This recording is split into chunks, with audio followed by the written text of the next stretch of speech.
तो थोड़ा महत्वपूर्ण टॉपिक है जिसकी बात अब हम लोग करने वाले हैं और वो है सबकॉन्शियस माइंड, या जिसे बहुत लोग ऑब्जेक्टिव माइंड्स भी कहते हैं। कहीं पर लोग इसे अवचेतन मन के नाम से जानते हैं, कहीं पर इसे छोटा दिमाग या बड़ा दिमाग कहा जाता है। तो इस तरीके के कई सारे नाम हैं। आप यहाँ पर हम सबकॉन्शियस माइंड का यूज़ करेंगे। तो सबकॉन्शियस माइंड को अगर आपने समझ लिया ना, तो आप सबकॉन्शियस माइंड के दम पर कुछ भी हासिल कर सकते हैं। कुछ भी का मतलब मैं यहाँ कह रहा हूँ कि कुछ भी हासिल किया जा सकता है। वो सफलता हो, वो पैसा हो, वो दौलत हो, वो सेहत हो, वो कोई बीमारी से निजात पाना हो, या ज़िंदगी में अपना मनचाहे गोल्स अचीव करना हो, बड़ी सक्सेस हासिल करना हो, पूरी दुनिया में नाम बनाना हो। आप कोई भी चीज़ हासिल कर सकते हैं सबकॉन्शियस माइंड का इस्तेमाल करके। अब हो सकता है कि आपने सबकॉन्शियस माइंड के बारे में पहले कहीं पढ़ा हो, पहले कहीं सुना हो, कहीं किसी वक्ता के द्वारा एक्सप्लेनेशन आपने सुना हो सबकॉन्शियस माइंड का, या फिर आप हो सकता है आप ऐसे शख्स हो जिसने कभी सबकॉन्शियस माइंड का नाम तक नहीं सुना, या आप जानते ही नहीं सबकॉन्शियस माइंड के बारे में। तो आपको बिल्कुल फिक्र करने की ज़रूरत नहीं है। आज मैं आपको बहुत ही सिंपल और सटीक वर्ड में सबकॉन्शियस माइंड के बारे में बात करने वाला हूं, क्योंकि मुझे भी पहली बार जब सबकॉन्शियस माइंड के बारे में सुनने का मौका मिला तो सबकॉन्शियस माइंड के बारे में जानने के लिए और जिज्ञासा बढ़ती गई। तो मैंने जोसेफ मर्फी साहब की एक किताब खरीदी जिसका नाम है आपके अवचेतन मन की शक्ति, अंग्रेजी में the power of subconscious mind के नाम से ये किताब है। मैं लेकर आया, मैंने उस बुक को पढ़ना शुरू करा और यकीन नहीं मानेंगे कि जब पहली बार मैंने उस बुक को पढ़ा ना, मुझे कुछ भी समझ में नहीं आया। सब कुछ कहीं ऊपर से साइड से पता नहीं कहाँ से निकल गया। कुछ समझ में नहीं आया कि उस बुक में क्या वो समझाना चाह रहे थे, कुछ भी पता नहीं चला। लेकिन मैंने जब फिर दोबारा, और इसमें बुक का कोई फॉल्ट नहीं था, बात यह था कि हमारी परवरिश जिस तरीके के माहौल में हुई है, वहाँ कभी इन चीज़ों के बारे में किसी ने बात ही नहीं की, ना कभी स्कूल में पढ़ाया गया, ना कभी कॉलेज में सुना, ना कभी अपनी बिजनेस स्टडीज़ के दौरान मुझे जानने का मौका मिला। तो क्या किया जाए, पहली बार में कुछ समझ में नहीं आया। दूसरी बार जब फिर मैंने उस बुक को पढ़ना शुरू करा तो कुछ चीज़ें मुझे समझ में आने लगी। लेकिन दोस्त उसके बाद फिर मुझे एक मौका मिला, अपने शहर से तकरीबन 45 घंटे का रास्ता तय करके पहाड़ों में मैं गया और वहाँ पर एक शख्स की ट्रेनिंग प्रोग्राम थी। मैंने वो ट्रेनिंग प्रोग्राम अटेंड करी और तब जाकर मुझे सबकॉन्शियस माइंड के बारे में सारी चीज़ें क्लियर हुई। तो आज बहुत ही सिंपल और सटीक वर्ड में मैं सबकॉन्शियस माइंड के बारे में आपको बताने वाला हूँ। बने रहेगा यार, आखिरी तक बने रहेगा, आपको पूरा सबकॉन्शियस माइंड क्लियर होगा, कैसे इसका इस्तेमाल करना, कैसे इसकी पावर्स का आप यूज़ कर सकते हो, किस तरह से आप इसके पावर से पैसा बना सकते हैं, सफलता हासिल कर सकते हैं, किस तरह सक्सेस हो सकते हैं, वो सारी चीज़ें मैं आपको एक्सप्लेन करूंगा। लेकिन उससे पहले मैं आपसे कुछ सवाल करना चाह रहा हूं कि एक बात बताइए, क्यों हमारे समाज के अंदर या हमारे शहर के अंदर या हमारे देश के अंदर या हमारे आसपास क्यों ऐसा है कि कुछ लोग ज़िंदगी में अल्ट्रा सक्सेसफुल हो जाते हैं, कुछ लोगों को ज़िंदगी में कुछ हाथ नहीं लगता, सिर्फ फेल्यूर अचीव लगती है। क्यों कुछ लोगों के पास बहुत सारा पैसा है, क्यों कुछ लोगों के पास बिल्कुल पैसा नहीं है, 2 वक्त का खाना बड़ी मुश्किल से मिल पाता है। क्यों कुछ लोग महलों के अंदर रह रहे हैं, इतने आलीशान घर उन्होंने बना रखे हैं, और क्यों कुछ लोगों को आज भी झोपड़ी के अंदर रहना पड़ता है। क्यों कुछ लोग अपनी ज़िंदगी में वो सब कुछ हासिल कर पा रहे हैं जो वो चाहते हैं, और क्यों इंसान को कुछ चुनिंदा 2-4 ड्रीम भी उनके अचीव नहीं हो पाते हैं, उनको ज़िंदगी में सफलता हासिल नहीं कर पाती। भाई अगर एक सक्सेसफुल आदमी के अंदर 206 हड्डी है तो क्या अनसक्सेसफुल आदमी के अंदर कम या ज़्यादा है? नहीं, एक नॉर्मल ह्यूमन के अंदर 206 हड्डी होती है। वो सक्सेस है अनसक्सेस है उससे कोई फर्क नहीं पड़ता। वही सूरज उन्हें सक्सेसफुल लोगों को रोशनी देता, वही सूरज हमें रोशनी दे रहा है। वही माहौल और वही आबो हवा हमारे आसपास है, वही आबो हवा उनके आसपास है। तो फर्क किस चीज़ का है दोस्त? फर्क है कहीं ना कहीं विचारों का, सोच का, अपने माइंड और सबकॉन्शियस माइंड के इस्तेमाल करने का फ़र्क है। और वही फ़र्क आज हम समझने वाले हैं। देखिए सर, हमारे जो दिमाग की प्रक्रिया है ना काम करने की, उसे अगर आप समझ गए, या किस तरीके से हमारा माइंड काम करता है, किस तरीके से कॉन्शियस और सबकॉन्शियस माइंड काम करता है, अगर आप ये समझ गए ना, तो आप ज़िंदगी में कुछ भी हासिल कर सकते हो। आप एक चीज़ समझिए, जो हमारे दिमाग है वो दिमाग तो एक ही है, लेकिन कहीं ना कहीं उसके काम करने की प्रक्रिया के 2 पहलू है।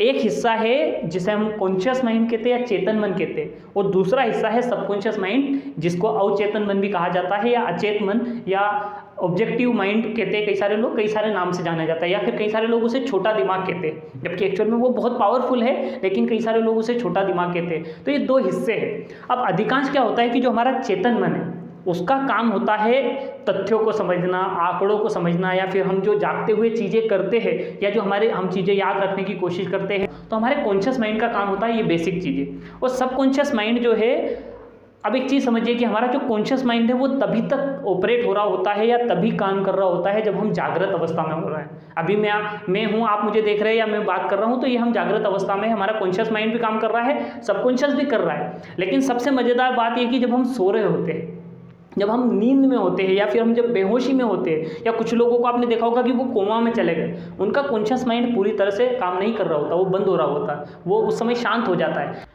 लेकिन उस समय भी सबकॉन्शियस माइंड काम कर रहा होता है। वरना एक बात बताइए, आप सो रहे हैं, नींद में आप कैसे सांस ले रहे हैं, या कोई आदमी कोमा में है वो कैसे सांस ले रहा है, आपके पूरा शरीर अपनी पूरी प्रक्रिया में सही तरीके से काम कर रहा होता है, तो वो कहीं ना कहीं सबकॉन्शियस माइंड की वजह से। तो दोस्त ये दो पार्ट है, कॉन्शियस माइंड है, सबकॉन्शियस माइंड।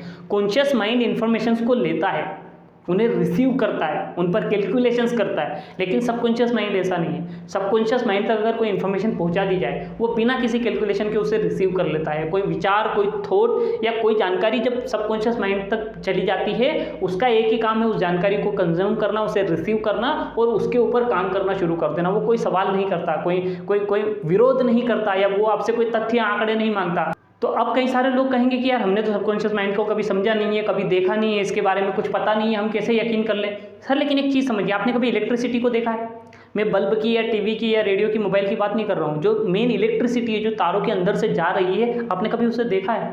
नहीं ना। तो अब आप ये कह सकते हैं कि नहीं भैया इलेक्ट्रिसिटी हमने नहीं देखी, हम तो यकीन नहीं करेंगे। आपने उसका परिणाम देखा है, इलेक्ट्रिसिटी का परिणाम, कि भाई इलेक्ट्रिसिटी की वजह से आपके घर का फैन चल रहा है, या आपके घर का एसी चल रहा है, या आपका बल्ब ऑन हो गया है, या आपका मोबाइल चार्ज हो रहा है। ये सब इलेक्ट्रिसिटी के परिणाम है, उसके रिजल्ट है। लेकिन इलेक्ट्रिसिटी को आपने शायद नहीं देखा होगा, तो क्या आप इलेक्ट्रिसिटी पर यकीन नहीं करेंगे? या फिर एक काम करिए, आप अपने गार्डन में जाकर खड़े हो जाइए, अब आपको एक ठंडी ठंडी हवा महसूस होगी, आपके चेहरे पर लगेगी, आपके गालों पर लगेगी, आपके बालों पर लगेगी, आपको महसूस होगी कि हाँ हवा चल रही है, कभी ठंडी कभी गर्म, लेकिन वो आप सिर्फ फील कर सकते हो। पर क्या उस हवा को देख सकते हो? नहीं ना। लेकिन आप ये तो नहीं कह सकते कि हवा नहीं है। वैसे ही दोस्त, हमारा सबकॉन्शियस माइंड 24 घंटे काम कर रहा होता है, बिना थके, बिना रुके, बिना कोई सवाल करे 24 घंटे काम कर रहा होता है। लेकिन अब आप अगर ये बात को माने या न माने, इससे कोई फर्क नहीं पड़ता।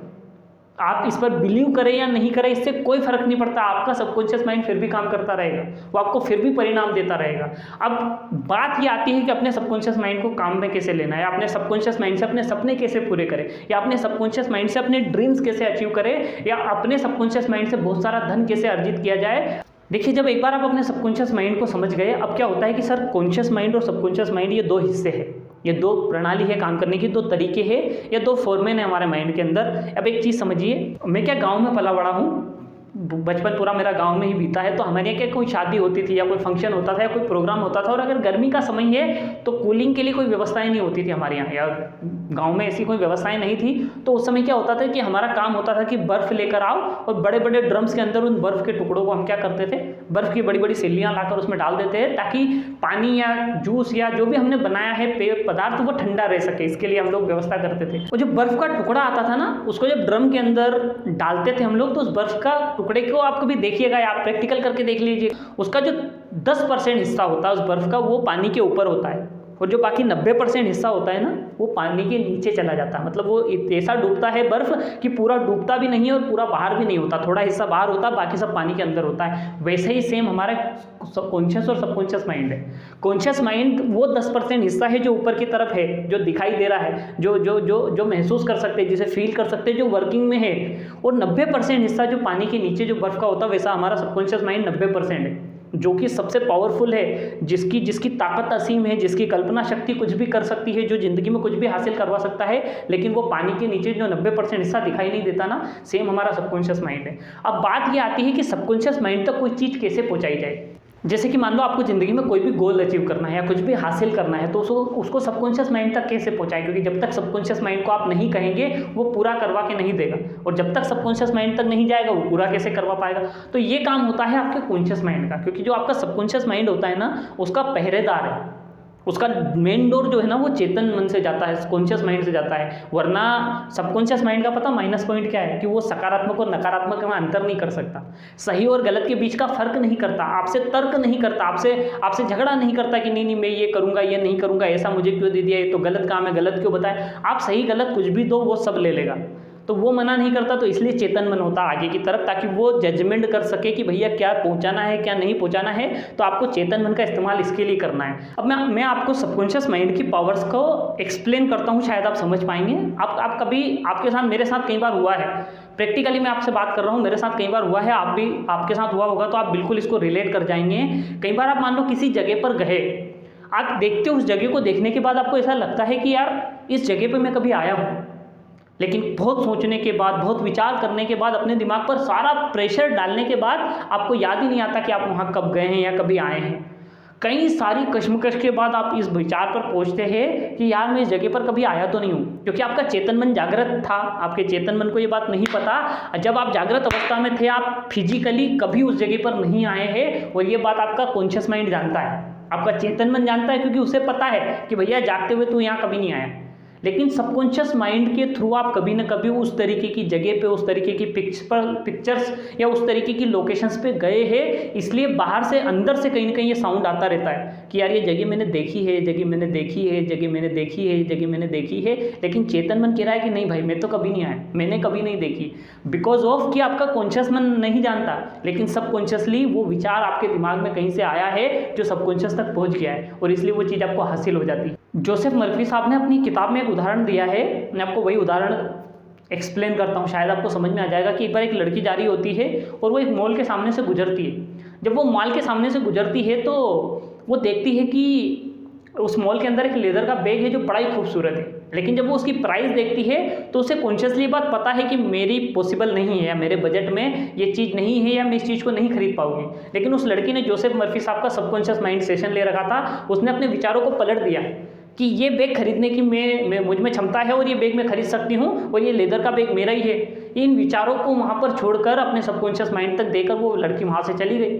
कुछ दिनों के बाद जब वो अपने मंगेतर से मिलने के लिए गई तो उसने देखा कि उसका मंगेतर उसके लिए एक तोहफा लेकर आया। उसने वो तोहफा उससे लिया, बड़ा खुश होकर, बड़ा सस्पेंस होकर जब उसने उस तोहफे को खोला तो उसका दिमाग बड़ा अचंभित हुआ, क्योंकि उस तोहफे के अंदर वही बैग था जो बैग वो उस मॉल के अंदर वो लड़की देख कर आई थी, या वहाँ पर ये कह कर आई थी कि ये बैग मैं चाहती हूँ और मुझे मिल गया है। तो कहीं ना कहीं वो पावर ऑफ सबकॉन्शियस माइंड ने अपना काम किया। वो उसे किस तरीके से प्राप्त हुआ उससे कोई फर्क नहीं पड़ता, क्योंकि एक चीज़ और समझिएगा कि जब आप सबकॉन्शियस माइंड को कोई आदेश देते हैं या उससे कोई काम करवाना चाहते हैं तो तरीके की चिंता मत करिए, वो किस तरीके से अचीव होगा, किस तरीके से हासिल होगा, वो सब सबकॉन्शियस के ऊपर छोड़ दीजिए।